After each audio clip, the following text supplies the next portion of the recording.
नमस्कार, बस्तर मूवी के रिव्यू लेकर हाजिर हूँ मैं फिर से। तो पहले आते हैं क्वेश्चन पे। मिर्जापुर सीरीज का कौन सा कैरेक्टर 3 इडियट में दिखाई दिया था, ये आपको कमेंट करके आंसर करना है। इसका आंसर मैं आपको वीडियो के एंड में दूंगा। अब आते हैं मूवी के रिव्यू पे। छत्तीसगढ़ में जो नक्सलियों की प्रॉब्लम है ना, ये बहुत फेमस है। वैसे अगर आप डीप में जाओगे ना इस मैटर के, तो आपको थोड़ा सा गेम समझ में आएगा। कौन सा गेम? गेम कुछ ऐसा है कि कुछ प्रॉब्लम तो ये सच में है और कुछ प्रॉब्लम का मतलब हवा खड़ा कर रखा है। जो वहाँ पे कॉर्पोरेट घराने हैं ना, जो अपना बिजनेस चलाना चाह रहे हैं ना, उन्होंने हवा बना रखी नक्सली की। कुछ बड़े घराने हैं जिनकी मोनोपोली है, वो उस इलाके में उन छोटे घराने जो है ना, उनको बिजनेस करने के लिए आने नहीं देना चाहते। और वहाँ जो आदिवासी रह रहे हैं बेचारे, वो जड़ जंगल और जमीन जो है ना उनकी, उसको सीने से लगाए बैठे हैं, क्योंकि प्यार होता है आदिवासियों को अपनी जमीन से। मतलब मैटर इतना बड़ा है कि एक बस्तर नहीं, इस पे कई सारी फिल्में बन सकती हैं। नमस्कार, welcome back to my YouTube channel पर्दे के पीछे। विपुल शाह वो बंदा है, वो प्रोड्यूसर है जिन्होंने मतलब ऐसी कहानियां जो है ना वो उठाने की हिम्मत दिखाई, उनमें पैसा लगाने की हिम्मत दिखाई। ये फिल्म के प्रोड्यूसर हैं। इसके अलावा जो केरला स्टोरी जो फिल्म आई थी ना आदा शर्मा की, वो भी इन्होंने ही बनाई थी, प्रोड्यूस की थी इन्होंने। केरला स्टोरी में जो लफ्ज याद होता है ना, उसका मुद्दा उठाया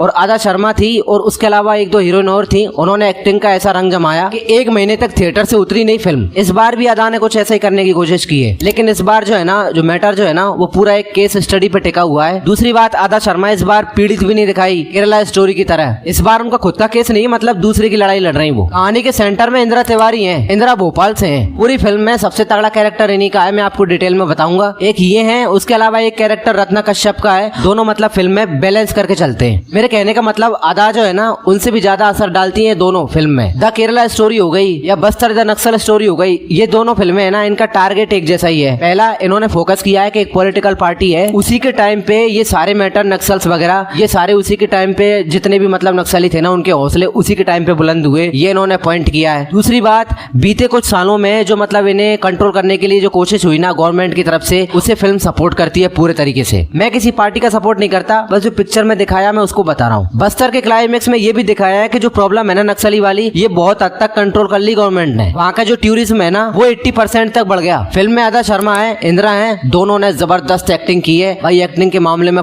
फाड़ू काम किया दोनों ने। बस स्क्रिप्ट ने सारा गुड़ गोबर कर दिया। अब मैं बताऊंगा आपको क्या प्रॉब्लम हुई है। स्क्रिप्ट फिल्म की इतनी तेजी से भागती है कि मतलब देखने वाले को बैलेंस बनाना मुश्किल हो जाता है। उसके अलावा बहुत सारा डाटा दिखाने में मतलब इतनी सारी इंफॉर्मेशन दी है कि आपका दिमाग प्रोसेसिंग ही नहीं कर पाता, ठीक से याद ही नहीं रख पाते आप, इतने सारे फैक्ट्स है पिक्चर में। और भी छोटी छोटी कई मिस्टेक्स हैं, जैसे शुरुआत में आदा शर्मा को प्रेग्नेंट दिखा दिया, उसके बाद में मेकर्स भूल ही गए कि वो प्रेग्नेंट है पूरी पिक्चर में, फिर कहीं दिखाई नहीं देता। लेकिन उसके बाद भी आदा ने जो एक्टिंग की है ना, मलाईदार एक्टिंग की है, जबरदस्त काम किया उन्होंने। लेकिन मेन लीड फिर भी आप इंदिरा को मानोगे फिल्म देखने के बाद में, क्योंकि जो विलन को मारता है वही हीरो या हीरोइन वही होता है। उस एंगल से देखो आप, तो फिर इंदिरा इस फिल्म की हीरोइन है, मेन हीरोइन। ऊपर से एक्टिंग बहुत फाड़ू है उनकी। इंदिरा को इस फिल्म के बाद में बहुत सारा काम ऑफर होने वाला है। म्यूजिक में एक गाना है वंदे वीरम, उसका बहुत अच्छा यूज किया मेकर्स ने, बीच बीच में बजता है, बहुत मस्त लगता है वो। फिर म्यूजिक अच्छा कर दिया तो इधर बैकग्राउंड म्यूजिक बिगाड़ दिया, बहुत बैकग्राउंड म्यूजिक बहुत लाउड है, कानों में दर्द होगा आपके। फिर भी फिल्म की सीरियसनेस कम नहीं होती। आपके समझ में इतना तो आ ही जाता है कि मतलब कश्मीर के अलावा इंडिया में एक पार्ट और भी है जहाँ पे तिरंगा फहराना इतना आसान नहीं है, कितनी प्रॉब्लम होती है। मेरी तरफ से इस फिल्म को 3 स्टार, 1 टाइम वॉच तो है, आप एक बार देख सकते हो। केरला स्टोरी के लेवल तक तो ये फिल्म नहीं जाती, लेकिन फिर भी डिसेंट फिल्म तो है। मैंने क्वेश्चन किया था, उसका आंसर कर देता हूँ। 3 इडियट में मिर्जापुर के जो गुड्डू भैया ना, अली फजल, उन्होंने रोल किया था। लोबो करके स्टूडेंट था जो सुसाइड कर लेता है, अगर आपको याद हो तो। वीडियो अच्छा लगा हो तो लाइक करें, शेयर करें। इस हफ्ते एक फिल्म और भी आई है, योद्धा, उसका मैंने ऊपर लिंक दिया है, क्लिक करके उसका रिव्यू देखें और चैनल सब्सक्राइब करें। तो करना। धन्यवाद।